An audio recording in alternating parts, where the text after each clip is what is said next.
تعالى بقى أقولك على شوية تريكات تكنيكال لو المودريتور بتاعك مشي عليهم هيزود مبيعاتك بنسبة كبيرة، ولو انت ما شفتش فيديو المودريشن اللي فات هتلاقيه تحت في الديسكريبشن. يلا بينا. حاجة من الحاجات العظيمة اللي مديها لنا ميتا علشان نشتغل بيها كمودريتورز هي الميتا بزنس سوت.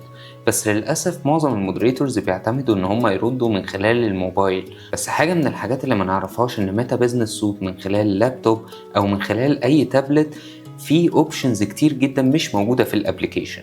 طيب نبدأ مع بعض كده، وهتعمل لوجن على الفيسبوك اكاونت بتاعك من خلال اي براوزر عندك على لابتوب او تابلت، وهتبدأ تخش بعد كده على ميتا بزنس سوت اللي انت هتكتب باختصار business.facebook.com/latest.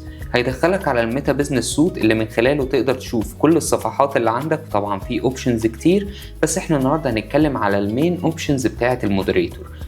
المودريتور من خلال الميتا بزنس سوت حاليا يقدر يرد على كل الرسائل بتاعة البيزنس، سواء اللي بتيجي على الصفحة او على الانستجرام او على الواتساب، ويقدر كمان يرد على الكومنتس بتاعة الصفحة وبتاعة الانستجرام، كل ده من خلال مكان واحد.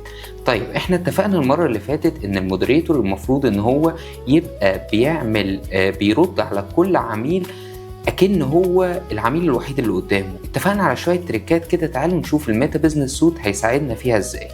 اول حاجة حضرتك شايف مثلا الاول مسجز عندك هنا، بتلاقي كل الرسائل اللي جايه لك، وجنب كل رسالة في علامة صح وعلامة نجمة. طيب تخيل معايا كده حضرتك على الديسكتوب عندك او على الكمبيوتر بتاعك مش بتقسم الصور او الفيديوهات عندك جوه فولدرات عشان تعرف توصل لها بسهولة. هنا برضو هتعمل نفس الوضع. هنا نقدر اقسم العملاء اللي عندي اللي كلموني في رسائل سواء على الانستجرام او الفيسبوك او الواتساب، ان انا احطهم في فولدر اسمه الدن، ان انا خلصت مع العميل ده. ومش لازم تلتزم قوي بان الفولدر بتاع الدن يبقى فيه الناس اللي انت خلصت معاهم، مش هتفرق قوي. يمكن فولدر واحد بس هقول لكم عليه كمان شوية هو اللي هيفرق. طيب يبقى انا لو دوست علامة الصح دي انا وديت العميل ده الفولدر الدن، او علامة الستار دي معناها الفولو اب، ان انا اقدر اعمل فولو اب مع العملاء اللي موجودين. طب اقدر اجيبهم بعد كده منين؟ من الفلتر اللي فوق دوت، وهتقول له انا عايز الدن او الفولو اب. طيب ونقدر كمان من خلال الثلاث نقط اللي عند العميل دول اقول له مارك از امبورتنت، ان انا احدد ان الرساله دي مهمه او العميل ده مهم. وبرضه اقدر اجيب كل العملاء المهمين من الفلتر اللي هنا. عندي كمان في الثلاث نقط دول حاجه اسمها موف تو سبام، وهي دي يمكن الفولدر الوحيد او المكان الوحيد اللي فعليا لو نقلت العميل بتاعك ليه بيأثر عليه بشكل سلبي بالنسبه لميتا. يعني لو خد سبام من كذا صفحه ممكن ما يقدرش يبعت رسائل تاني لصفحات تانية. عندي كمان هنا مارك از ان ريد، ان الرساله تبان اكنها لسه ما اتفتحتش. وعندي الديليت كونفرزيشن، ان انا امسح الرساله خالص. طيب هل انا هفضل اعدي على عميل واحطه في الفولدرات دي؟ لا، انا عندي حاجه هنا اسمها مانج. لو دوست عليها اقدر اعمل سيلكت على عدد الرسائل اللي انا عايزه، واقول له موف تو دان او مارك از فولو اب او نوت فولو اب، تشيلهم من الفولو اب، او اعمل لهم ديليت او ريد او ان ريد، او وديهم للسبام. او حاجه تانية بقى برضو عاملها الفيسبوك وميتا، حاجه اسمها assign conversation. لو احنا كذا مودريتور بيرد في نفس الوقت على الصفحه او على الاكونتات، وانا مش عايز يحصل لخبطه ان العميل يترد عليه من كذا مودريتور، عايز احدد ان المودريتور ده هو اللي بيرد دلوقتي او هو اللي معاه العميل ده. تحت اسم العميل هنا هتلاقي في حاجه assign this conversation. لو فتحت الليسته دي تقدر تحدد حد من اللي ماسكين الصفحه هو اللي يبقى مسؤول عن الرد على العميل ده، مش حد غيره. يعني انا لو حددت نفسي مثلا هنا كده وقلت له assign، على طول اتحط جنب العميل الصورة بتاعت البروفايل بتاعي صغيرة هنا، وبقى مكتوب فوق ان دي assigned ليا. واقدر اجيب من الفلتر برضو assigned ليا لوحدي، ادي اسمي اهو، فبان الرسائل اللي انا عامل لها. تعالى دلوقتي اقول لك على حاجات جوه ميتا بزنس سوت هتزود مبيعاتك والمودريتور بتاعك ما بيستخدمهاش. يلا بينا. طبعا عندي اوبشن تاني او حاجه تانية اسمها ليبلز. وليبلز دي اكنك بتحط علامه معينه على العميل بتاعك، ان معظم العملاء او بعض العملاء احتاج مثلا ان انا احط عليه عميل مهم، مش هحطه في فولدر بس، لا ده انا هحدده بليبل معين او باسم معين، ان ده مثلا عميل جديد، ده عميل مثلا رغاي انا مش عايز اخش معاه في مهاترات واضيع وقت. الليبلز دي انا اقدر من خلال الصفحه بتاعه العميل وانا فاتح الرساله بتاعته ادوس سي كونتاكت، هتلاقي فيه تحت هنا حاجه اسمها ليبلز. اقدر اضيف له ليبل اوريدي موجود زي today's date، ان هو يتحط عليه ليبل بتاريخ النهارده، او ان هو نيو كاستمر، او اضيف ليبل ابدا اكتب اسمه براحتي زي ما انا عايز. طيب دي بتفيدني في ايه؟ بتفيدني برضو في مرحله الفلتريشن، ان انا افلتر العملاء اكني حاططهم في فولدرات، بس المره دي انا حاططهم بليبلز معينه. طيب بما اننا فتحنا الجزء بتاع الكونتاكتس هنا، برضو من ضمن الحاجات اللي تحسس العميل باهميته هي فكره ان انت ما تطلبش منه بياناته اكتر من مره. يعني زي ما انت بتطلب من مطعم كده اكل فتلاقيه بيقول لك استاذ فلان الفلاني رقم التليفون كذا والعنوان كذا، بتحس ان انت مهم، بتحس ان المطعم محتفظ ببياناتك علشان يخدمك خدمه اسرع ومميزه اكتر. طب اقدر اعمل ده في ميتا بزنس سوت؟ اقدر اعمله عن طريق ان انا اقول له اد ديتيلز، ان انا اقدر اضيف للعميل ده رقم تليفون، ايميل، تاريخ ميلاده لو انا هبعت له هديه او جفت معينه، عنوانه، بحيث ان انا ما اسالوش تاني بعد كده على المعلومات دي. والمعلومات اللي انا بضيفها هنا بتبقى باينه قدام كل المودريتورز التانيين على الصفحه عادي، عشان لو هو اتكلم في شيفت بتاع مودريتور تاني يبقى عارف ان العميل ده اوريدي تواصل معانا قبل كده. ده غير طبعا البيانات بتاعه العميل اللي اوريدي بتتسحب من الاكونت بتاعه، سواء اكونت انستجرام او اكونت فيسبوك، بيسحب منها الداتا اللي يقدر ان هو يسحبها ويبدا يحطها لك هنا في البروفايل بتاعه. عندي هنا برضو تحت خالص في حاجه اسمها نوتس، اقدر اضيف على العميل ده نوت مكونه من 1000 حرف محدش بيشوفه غير كل المودريتورز اللي موجودين معايا على الصفحه. ان انا اقول مثلا العميل ده كان بيسال على رحله في الصيف، بحيث ان انا اقدر لو هو دخل تاني سالني على حاجه ابقى باين عندي ان هو سال قبل كده على رحلات الصيف، فابدا اعمل له اوفر معين او اتكلم معاه بطريقه معينه غير حد لسه اول مره يدخل يسالني على حاجه. هو يعني ايه اوتوميشن جوه الميتا بزنس سوت؟ تعال اعلمك ازاي تستخدمه. هتلاقي فوق كده علامه ان انت available. يعني ايه available؟ يعني انت متاح دلوقتي ان العميل يخش يكلمك. طيب لو انا في عندي وانا ما برجحش دوت شيفت معين من المودريشن مفيش حد بيرد فيه، يا اما ان انا هدوس اواي هنا بنفسي، ودي هنعرف هتعمل ايه كمان شويه، يا اما هي اوريدي انا بكون عامل سيت اب للساعات اللي مفيش حد بيرد فيها، فالصفحه بتتحول اواي لوحدها. طيب الاواي ده هيفيدني بايه؟ هيفيدني ان انا عندي هنا فوق علامه كده هتلاقي شبه المجره، لو ضغطت عليها دي حاجه اسمها اوتوميشن. ايه الاوتوميشن دوت؟ ان انا اخلي الصفحه يبقى فيها تفاعل بشكل دوري، او العميل بيروح له رساله اوتوماتيك لما بيسال على حاجه معينه. وانا عندي انواع كتير من الاوتوميشن، منها حته الاواي اللي اتكلمنا عنها من شويه.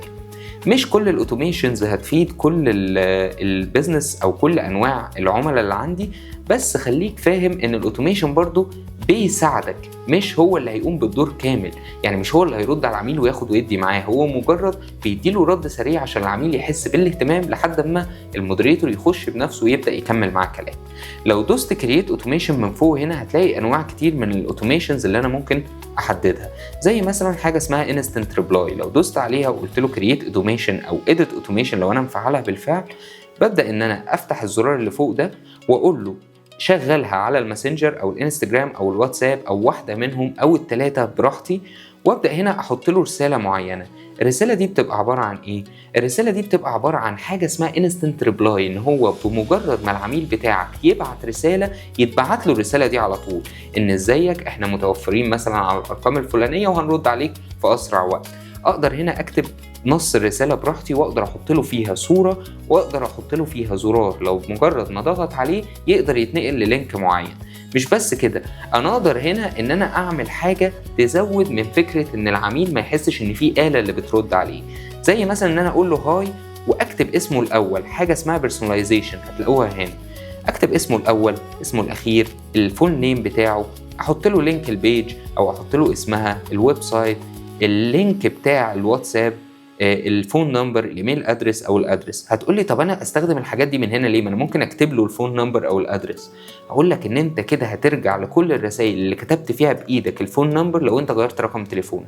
فالاحسن ان انت هنا لو استخدمت البيرسوناليزيشن ديت، بمجرد ما تغير رقم تليفونك اللي موجوده على الصفحه او عنوانك هيتغير في كل الرسائل اللي انت مختار فيها عمليه البيرسوناليزيشن. طيب ونفتكر ان احنا لازم نفعل الزرار اللي فوق ده. نرجع للستة الاوتوميشن ونقول له كرييت نوع اوتوميشن تاني. هنلاقي هنا الاواي مسج اللي احنا اتكلمنا عليها من شويه، دي بقى هتلاقي فيها مفيش فيها اوبشن الاون والاوف. ليه؟ دي بتتحدد او بتتفعل اوتوماتيك برضو ماسنجر وانستجرام وواتساب في الوقت اللي انت بتحول فيه الافيلابل لاواي اللي احنا شفناها من شويه، او تقدر تحدد له ساعات معينه في ايام الاسبوع كلها اهي، ان انا مثلا ببقى اواي مثلا يوم الحد من الساعة 12 بالليل للساعة مثلا 5 الصبح، تمام؟ واقدر اضيف وقت تاني ببقى away فيه من الساعة مثلا 10:30 الصبح لحد الساعة 3:15 مثلا. مجرد ما انا دوست بره هتلاقي ان هو هنا شال التايم دوت او شال الوقت ده، ان هو اوتوماتيك حول الرسالة بتاعتك لاواي. يعني هيتبعت له الرسالة بقى اللي انت هتحطها تحت، ان دلوقتي احنا عندنا ضغط او احنا مش هنرد عليك دلوقتي، بس تقدر تسيب لنا استفسارك او كلمنا على تليفوننا. وبرضه هتلاقي فيها حتة البرسوناليزيشن، وان انت تضيف صورة او ان انت تضيف زرار يشتغل. طيب عندنا انواع تانية من الاوتوميشن اللي هي نوع مهم جدا اللي هو frequently asked question. لو انا دوست عليه هنا برضو لازم افعله من فوق واختار يشتغل ماسنجر ولا انستجرام، وابدا اضيف هنا الاسئله، اكتر اسئله ممكن العميل يخش يسالهاني تبقى قدامه. ومش بس كده، انا اقدر اضيف اجاباتها كمان. يعني عندي بعض الاسئله اللي ممكن احطها للماسنجر غير الانستجرام، كل واحد لوحده.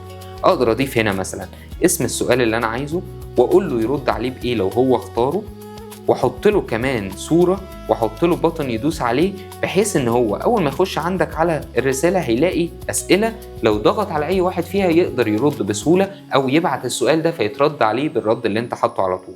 وعلى فكرة مش شرط تحط رد، انت ممكن تسهل عليه ان انت تحط له الاسئلة بحيث ان انت تسهل الشغل بتاعك كمودريشن. طيب عندنا كمان في الاوتوميشن حتة اللوكيشن او الكونتاكت انفورميشن او الاورز. لو العميل بتاعك سأل سؤال عن حاجة من الحاجات ديت وانت ما ردتش في غضون نص ساعة، هتلاقي على طول اوتوماتيك هيبعت له ساعات العمل بتاعتك او الكونتاكت انفورميشن او اللوكيشن. طيب حاجتين كمان مهمين جدا في جزء الاوتوميشن، هي حاجة اسمها كاستم كيوردز وحاجة اسمها كومنت تو مسج. كاستم كيوردز دي عبارة عن ان حضرتك لو حطيت 5 كلمات هنا بشكل معين، زي مثلا كلمة السعر او البرايس او هاو ماتش وهكذا، وانت ما ردتش في خلال ربع ساعة بنفسك، على طول اوتوماتيك يتبعت للعميل الرسالة دي. بس للأسف انت محكم ب5 كلمات فقط، فانت لازم تختار بدقة انهي 5 كلمات اللي لو اتأخرت على العميل في الرد عليهم لازم على طول يتبعت له الرسالة دي. طيب دي تفرق بقى عن كومنت تو مسج. كتير مننا بيسأل طب انا ازاي احول الكومنتات بتاعتي لرسائل؟ طيب دلوقتي بقى في اوبشن ان انت تكتب كلمة هنا، تمام، وتقول له والله لو العميل كتب، انا هنا بقى عندي 10 كلمات او 10 كلمات ممكن يتكتبوا في الكومنتات عبارة عن هاشتاج. ان انت تقول للعميل بتاعك لو كتبت لي في الكومنتات هاشتاج السعر، هتلاقي على طول دايركت هيتبعت لك الرسالة دي. لو كتبت لي في الكومنتات هاشتاج المكان فين، هيتبعت لك على طول الرسالة دي. ودي بتسهل على العميل بمجرد ما يكتب كومنت فيه هاشتاج معين من اللي انت محددهم هنا، وانت تبقى قايل له طبعا في الكونتنت اكتب الهاشتاج ده في كومنت، على طول هيتبعت له اوتوماتيك رسالة باللي انت عايز توضحه له على طول. اخر نوع عندنا في الاوتوميشن وهو الايدنتيفاي ان انسرد مسج. افرض انت فتحت رسالة عميل بالغلط على الماسنجر، وبرضه لازم نفعل دي ما ننساش. افرض انت فتحت رسالة عميل بالغلط، او مش انت اخر واحد رادد والعميل هو اخر واحد رادد، على طول هنا تقدر تقول له لو انا قعدت مش انا اخر واحد رادد على الرسالة دي لمدة 6 ساعات او 12 ساعة او 24 ساعة، على طول خد اكشن على الرسالة دي، ان انت توديها في الفولو اب او تقفلها لي تاني اكنها unread، او تحط لي عليها ليبل اللي انا حاطه. مثلا احط ليبل معين اللي هو عميل ما تردش عليه، فاقدر ارجع للرسائل دي بسهولة علشان ما تتوهش جوه كل الرسائل. اخر حاجة هنقولها في الانبوكس بتاعنا ان انت من هنا تقدر ان انت تعمل حاجة برضو اسمها saved reply. ايه saved reply دي؟ مجرد ما انت تقول له add new، لو انت بتسمي ريبلاي مثلا ان دي عروض الصيف، فبتتسأل على عروض الصيف كتير، بمجرد ما انت تختار الريبلاي دي هتتبعت على طول للعميل كل عروض الصيف. بس برضو الموضوع مش اوتوماتيك بالكامل، يعني ما تعتمدش عليه بشكل كلي. احنا كمان هنا نقدر نحط له personalization عشان ما يحسش ان في روبوت هو اللي بيرد عليه. هقول له ازيك يا فلان، بالنسبه للعرض اللي انت بتسأل عليه هو 1 2 3 4، واخش اكمل بعد كده كلام معاه. ده برضو بيسهل على المودريتور اللي هو عنده عدد رسائل كبير ان هو يرد على كل الرسائل دي بسهوله.